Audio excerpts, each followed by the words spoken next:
Alright guys, welcome back to another episode of Create, Repair, Restore. My name's Anthony. Behind me is a 1986 GMC school bus that I've had the pleasure of restoring over the last couple of years.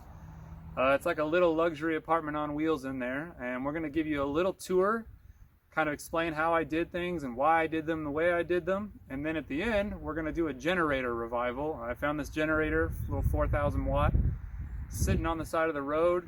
God knows how long it hasn't run or why someone scrapped it, but we're going to try to figure that out and get it running, and that'll be the perfect thing to keep this thing going while we're out boondocking. So let's get to it.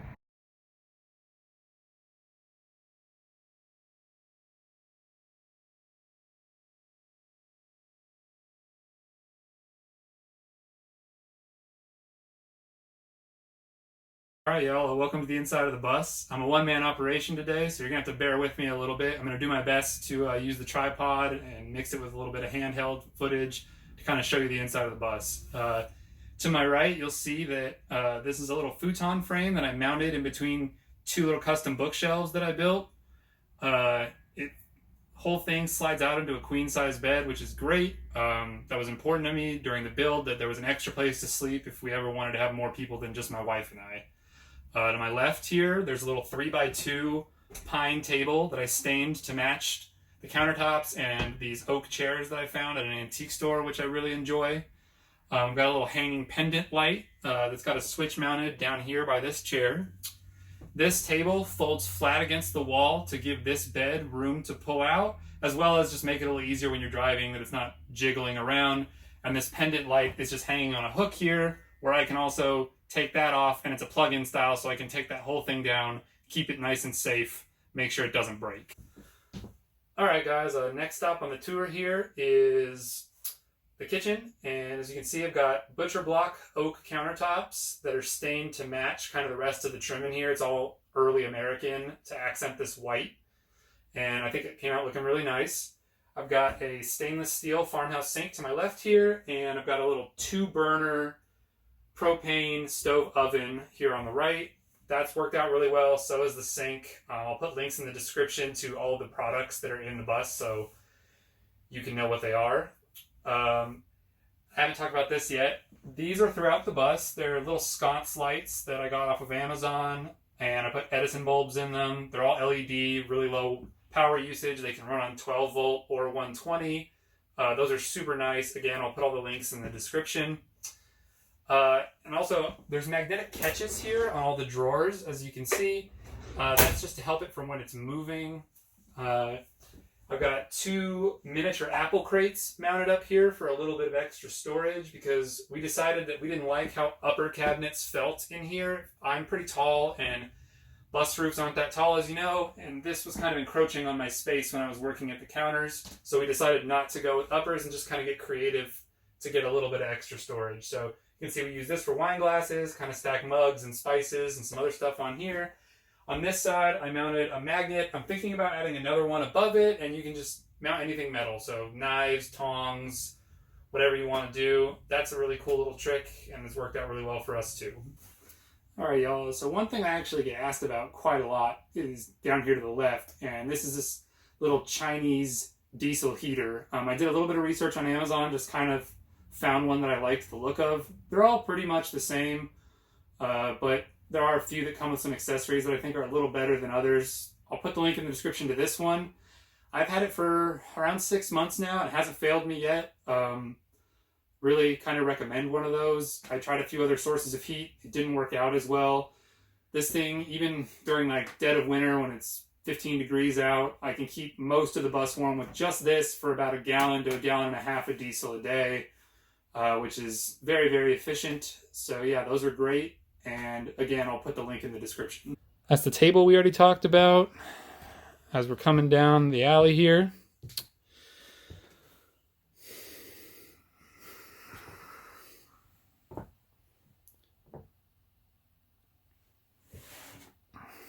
Just trying to give you guys the full visual.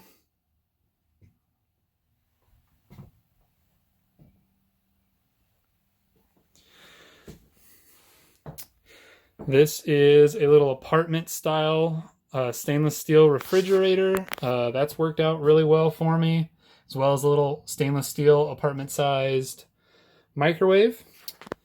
I couldn't get the tripod in here, so we're going to do all this by hand. This is my bathroom. I found this mirror at an antique store, which I really love. Matches really well with this little barn door vanity. The barn door worked really well because you don't have a ton of room with it being a tight bathroom to open the door out. The shower here is a 5-piece shower that I just cut and trimmed to fit with a custom 36 by 24, I believe, RV shower pan. Mounted some shelving on the wall over here. And as you can see, I've got a composting toilet. I really recommend one of those as well. As we turn this way, this is a full-size bed. I've framed out a little 1-foot pocket in here so I could fit 3 of these storage cubes for a little extra clothing storage. The whole mattress lifts up and there is more storage underneath the bed as well for more long-term things. It's a little harder to get to. That there is a utility closet where my water tank and water heater and the electrical inlets are and all that good stuff. If we turn around this way, this is my closet for the bedroom. You can see one more storage cube up top. If we open this up, there's some hanging space for clothing. I store a little extra space heater in there for extra cold nights and a few little baskets for storage. And then this is the sliding barn door that I built to enclose the bathroom since the hallway is a little narrow. Didn't really have room for a door to open. And as you can see, the whole bus is tongue and groove. I made it all with old fence boards on my table saw and kept the whole thing pretty affordable. The curtains are all just hung on plastic coated steel cable that's run, on top of all the windows. And my mother-in-law actually sewed all of these curtains for me, so shout out to her. But yeah, guys, this is the bus, and I'm pretty proud of how it came out. And I'll get you a little close-up on kind of the models of everything. That's the stove. This is my little Chinese diesel heater. And it does have a little remote that it came with, which makes it convenient. 10 separate settings. And it's vented to the outside, so it's nice and safe. All right, guys, let's go work on that generator now. All right, y'all. So we're back in the shop now. And this is the little generator I was talking about. Looks like it's a 4,000 watt Sportsman generator. I did a little bit of research. Seems like it's kind of a cheaper one, but the motor is not locked up, and I found it for free, so I think we're going to go with it and just see what it takes to get it running. All right, y'all. So here's today's surgery candidate. As you can see, 4,000 surge watt, 3250 running watt, Sportsman Gen 4065 generator. Other than being dirty as all hell and sitting for God knows how long, it actually doesn't look too bad, especially considering I got it for free. I'm pretty sure the motor's not locked up because I messed with it when I picked it up, but let's just check it one more time. As you can see, the motor is not locked up, which is great. Feels like it has compression, which another good thing.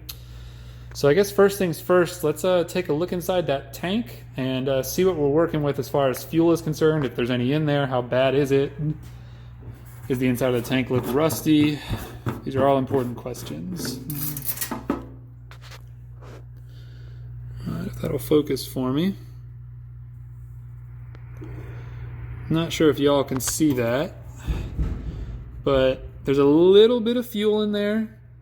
The tank looks pretty clean though, which is good news, and this fuel only smells a tad bit varnished. I think it would probably run on it, but we're going to get that out of there before we go any further and get some fresh stuff in there. Alright. Also going to check the oil real quick and see if one, there's any in there, and two, does it smell gassy or have water in it or any of the other. All right, so there's oil in there. Seems like it's about the right level as well. I'm assuming this is one of those systems where you fill it until it spills out, and that's exactly what it's doing, just barely spilling out. And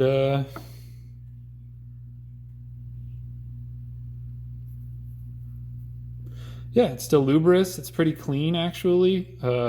Doesn't feel like there's water in it. I don't see any foam or any signs of it. It does smell a little gassy, but that's okay. So we'll try to get it running on that. That's good enough to try. And then we'll change it once it gets running, since it does smell a little bit gassy. All right, so first thing we're gonna do here is get this old gas out of this thing. Petcock is sitting right there, and I have it in the off position. So we're gonna pop this fuel clamp, or this clamp off this fuel line. Get that down out of the way. Then we're gonna pop this fuel line off.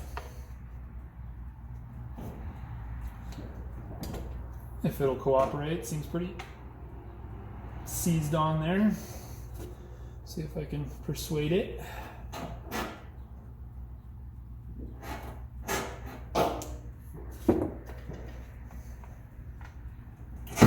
Alright, there it goes. Tuck that down out of the way, and then we're going to get a container and drain that fuel out of there and get some fresh stuff in the tank to make sure we have the best chance of starting. Alright y'all, so I had to get a little bit creative here. I'm going to use this old piece of PEX, just slip it on over there. It's bent a little, so it's going to go down to this tank down here. And we're going to open up that petcock and just let whatever is in that tank drain right out of that tank. If I can get this thing to stay. Alright, so I'm not hearing anything, which could mean that this is clogged up. So I'm going to bang on it a little bit, see if I can get it dislodged with violence. Doesn't seem like it's going. So that means this petcock is clogged, which is not a great sign. So let's grab a poker or a paper clip or something to shove up in there and see if we can get fuel flowing. Alright, so I lied to y'all. I couldn't get a paper clip to make the bend since it's it's about a 90-degree angle. So what I'm going to try to do is just shoot a little carb cleaner up in there and see if that gets it to let go. If that doesn't work, then we'll go ahead and pull that petcock out of there and get it pulled apart. So we're going to flip it to on, and then try to spray. I can already see a little fuel starting to...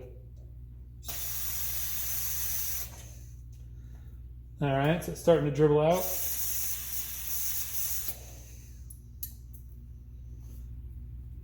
Alright, as you can see, it's almost there. I think with a little more persuasion, we're going to get this one.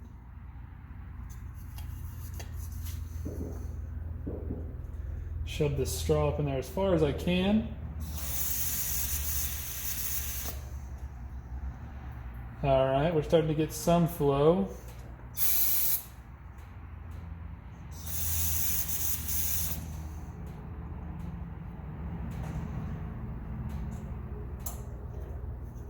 Let me give it a little tap while I spray.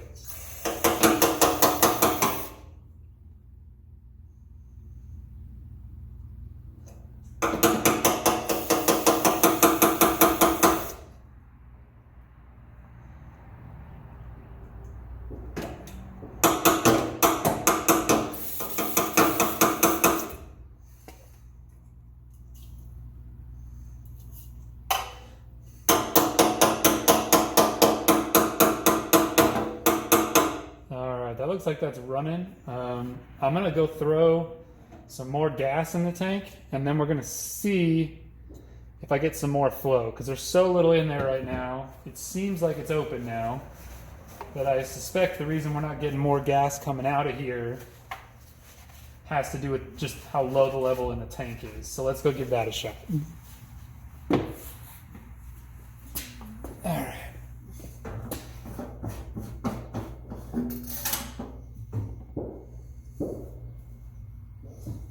Actually, I'm going to be smart about this and get a funnel.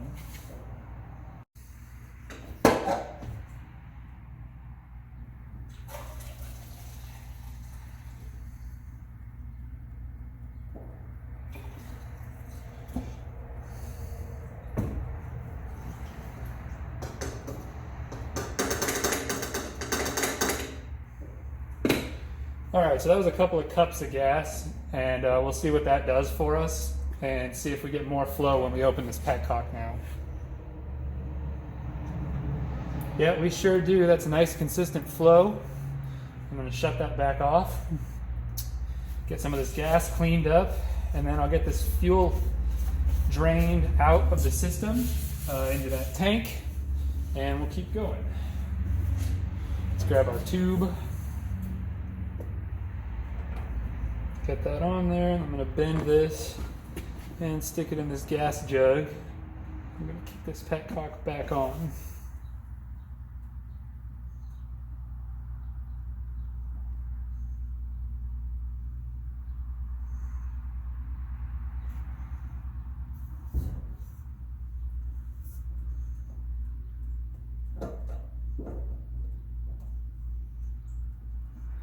Alright, so it is slowly draining.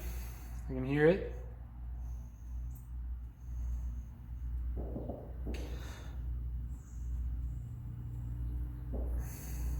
Alright, seems like it's slowing down now. I'm gonna give it a little shake. Just if there's any shit in the tank, want to get that to come out of there.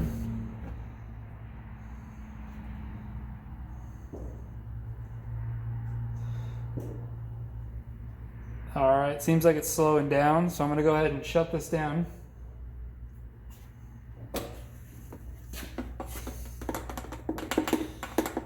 Alright. So, this is our air box here. So I guess the next step, now that we've got the gas tank as clean as we're going to get it. As you can see, there's nothing in there, no bird's nest, no rat's nest. This air filter is a little dirty, but not horrible. I'll just dust it off real quick.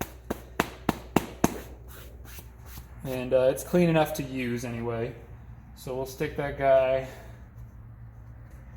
back into place. We're going to get this fuel line popped back onto this petcock.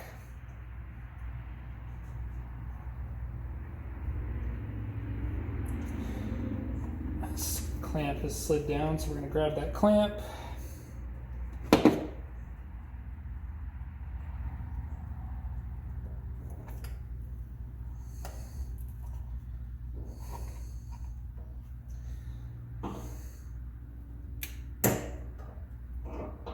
Everybody hates these spring-loaded clamps. Alright, so that's back on there, nice and snug.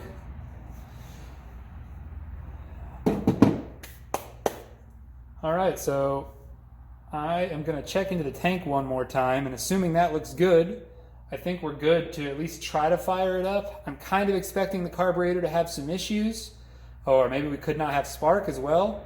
So let's just feed it some gas, give it a yank, and it'll be pretty evident whether we have spark or not. Even if it's not going to run well, such a simple engine, it should at least sputter a little bit and kind of give us positive affirmation that we do have spark. Alright y'all, so let's give this thing a couple of yanks and see what it does. As you can see, there's a little switch here on the front that needs to be set to on. It's the electrical shutoff.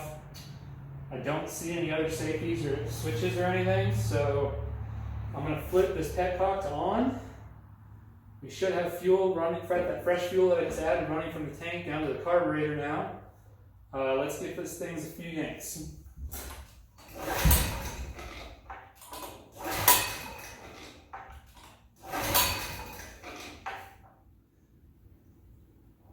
So it appears this thing has a choke. I'm not sure which way is which because it's not labeled. Let me see if I can see in there.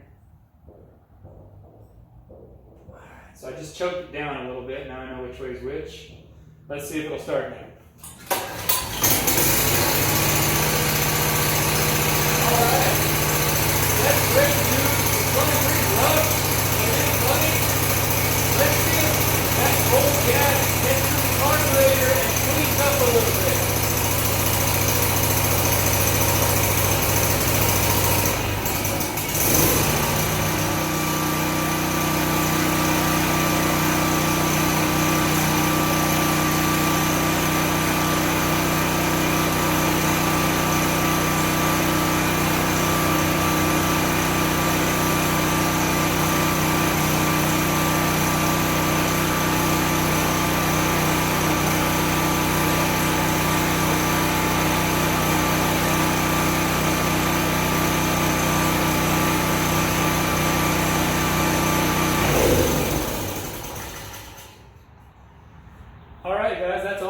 So this thing was actually pretty simple. The carb seems like it's running a little bit on the rough side, so really wants to run more with the choke on, and it's pretty warm out, so it shouldn't really need the choke.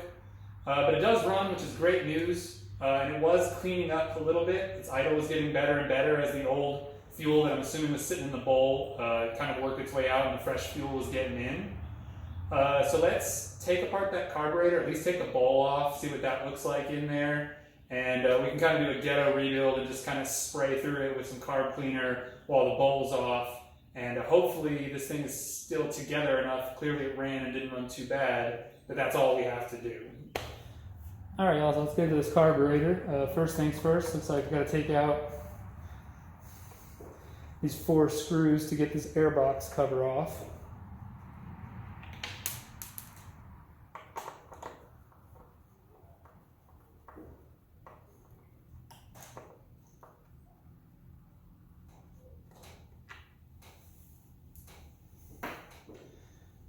I have to say this is kind of a funky design. Never seen one that goes together quite like this, because it looks like this airbox is in 2 pieces. Like I'm gonna have to take these 4 screws off, and then there's another hard plastic assembly behind this.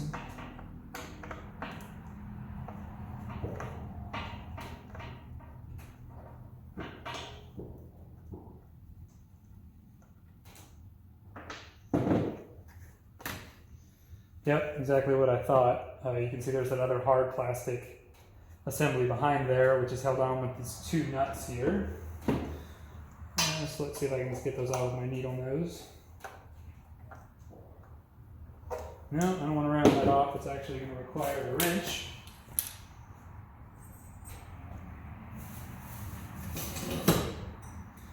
And we'll get the one size fits all and strip it off anyways.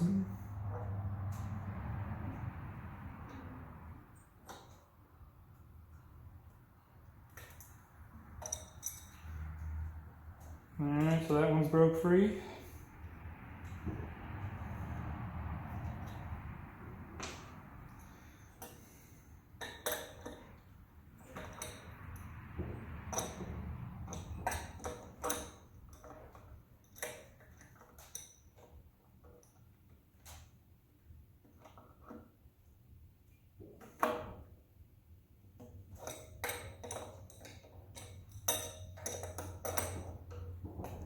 Alright, that one's free too.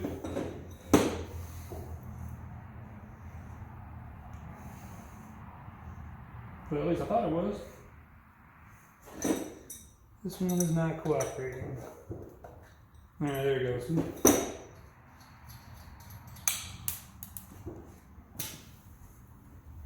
So let's see if we can get this plastic cover off and out of our way.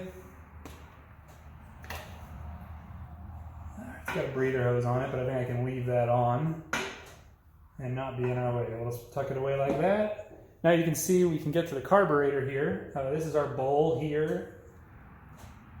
So that's also has 2 bolts that need to come out. Actually, that's just a drain, so that can stay in. I think this is our mounting bolt here on the bottom. So let's get that out of there and get that bowl off. Turn the petcock off so I'm not soaked in fuel. There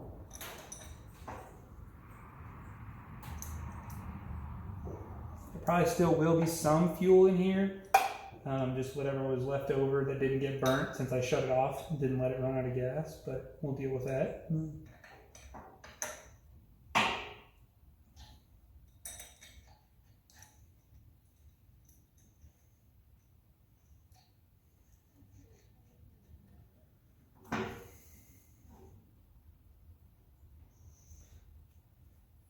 So one thing I did not realize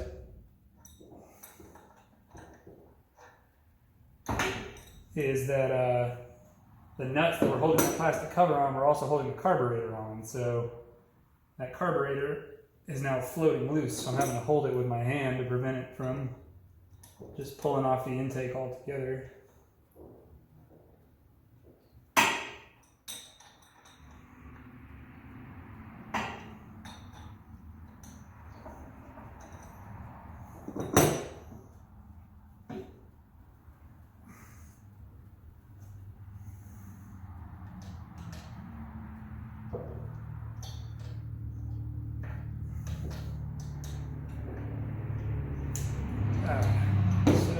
that loose. As you can see, it is leaking gas as I expected it to.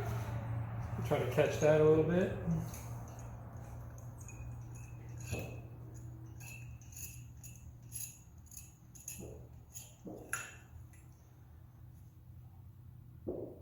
All right, guys.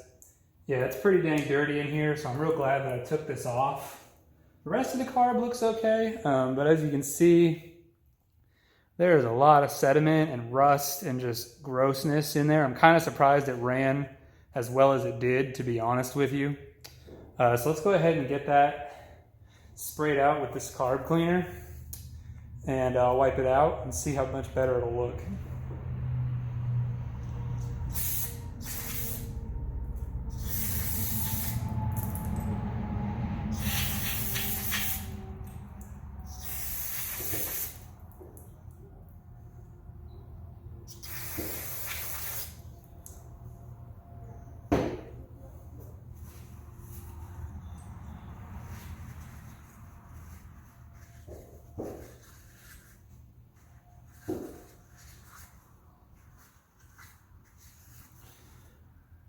All right, and as y'all can see, it's already starting to look a lot better in there.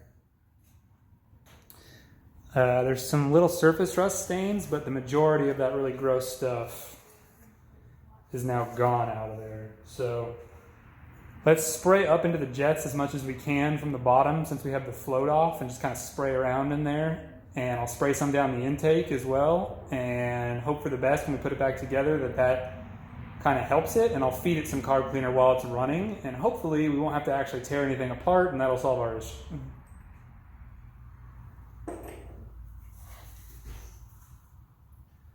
Spray it right up the main jet a little bit. And I'm getting fuel coming through kind of everywhere that I want to see it, so that's a good sign.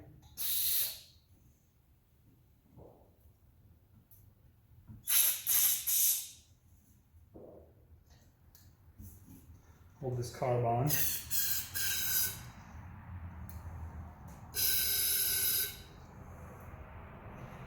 Alright, so I am seeing fuel come through, which is another good sign.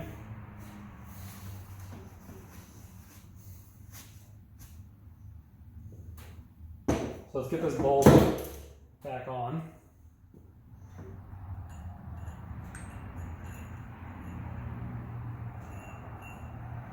Looks like the gasket's still intact up there as well, so I think we lucked out on that. This shouldn't leak.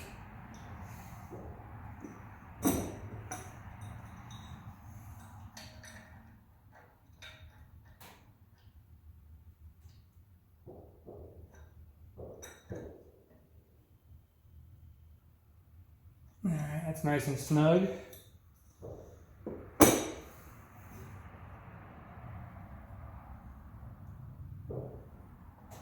Actually, I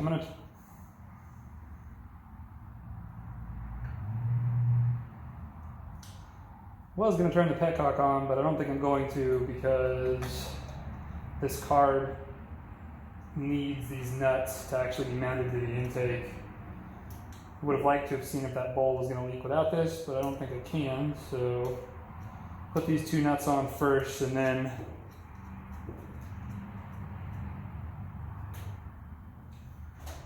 we'll double check and make sure that our bowl isn't leaking.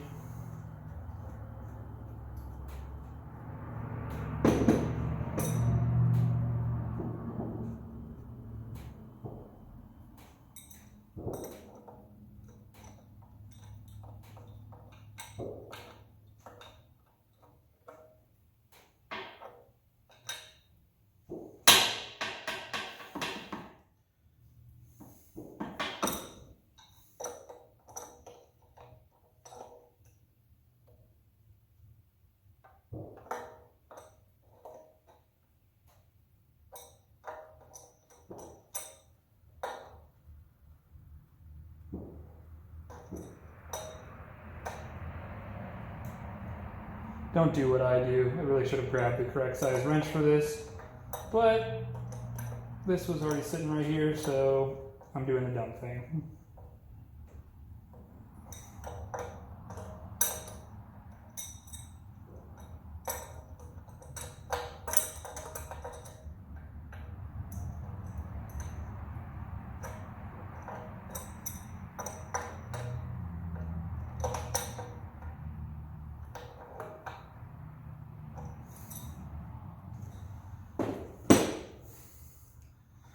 All right, so that feels pretty snug.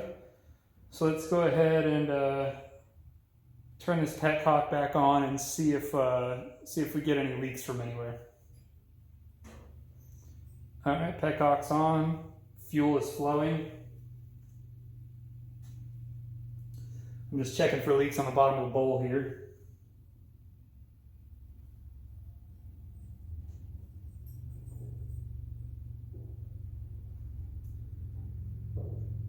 All right, seems like we're good. Let's give this thing one more pull now that everything's back together, and I'm gonna feed it some car cleaner right down its throat after we get it started up and see if we can get that idle to level off a little bit and run without the choke on.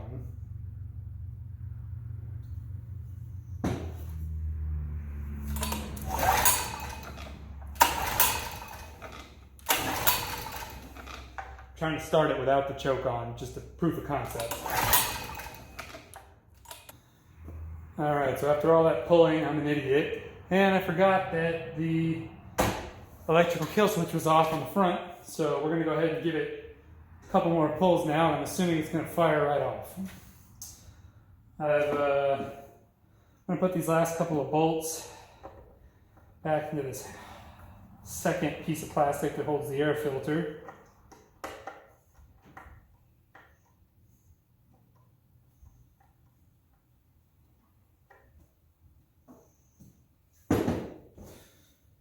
All right, one more to go.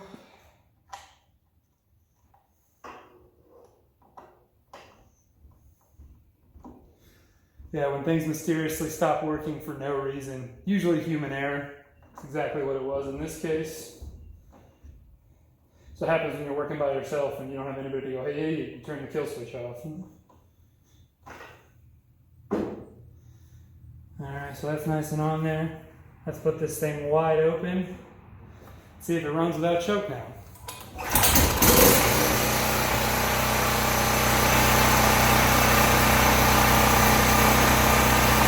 the air filter back in.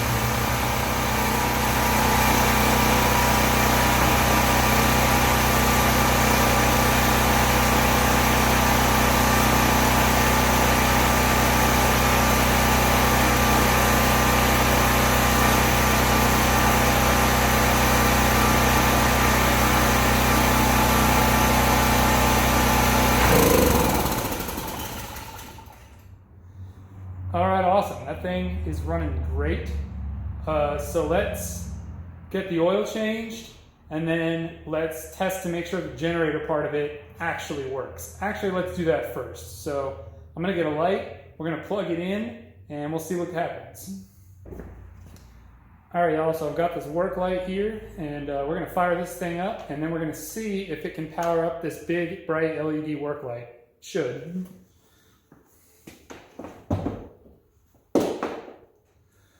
So I'm gonna leave the cord sitting right there for you guys to see. Let's fire this thing up.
All right, so that's great. It wants the choke to start, but it runs just fine with no choke on, and I had a nice consistent flow of power, the light wasn't flickering, the idle seemed pretty smooth. So I'm gonna call this one a win, and let's go plug it into the bus and see what happens. Actually, before we plug this into the bus, let's get this oil changed like I said I was going to. So we're gonna pull this plug.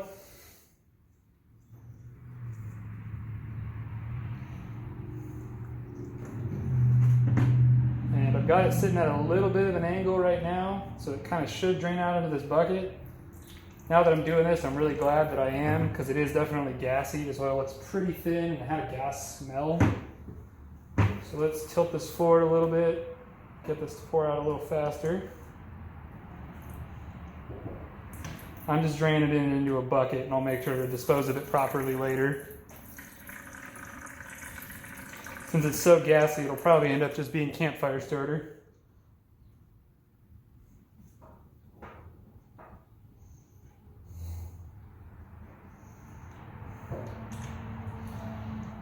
All right, we're slowing down now. Oop.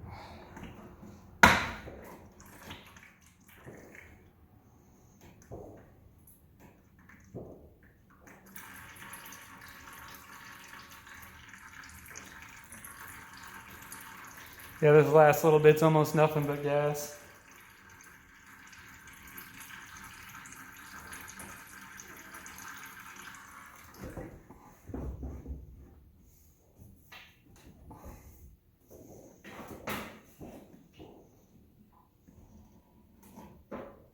Alright, that's pretty much empty now.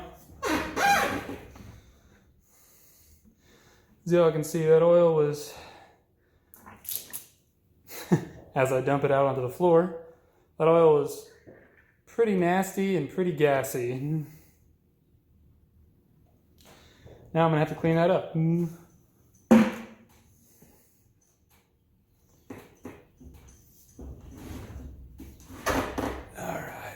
So let's get some fresh oil for this thing and get it filled up. All right, so let's get some oil in this thing. Today's flavor is 15W40. It's really not the right oil for this, but it's what I had in the shop, and I don't feel like running out to the store. And these small engines, it's really not that crucial what you run in them.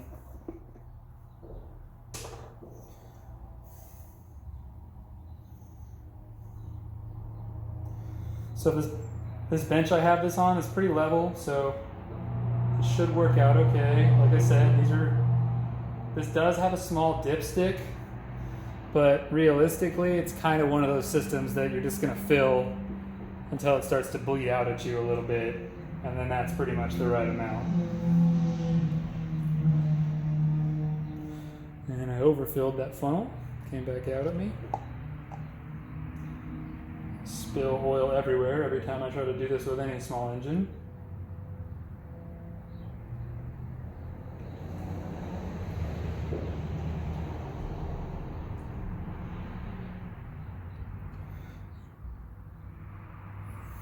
Alright, starting to dribble out onto my bench, so I'm going to call that good. Say that we're nice and full.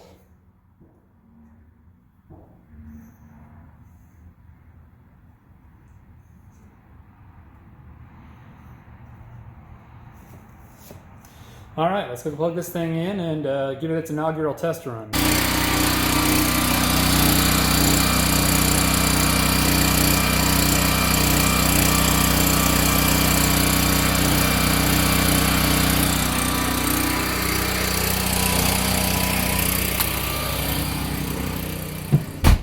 All right, so I got that plugged in with a nice heavy 20 gauge extension cord, and we're gonna see.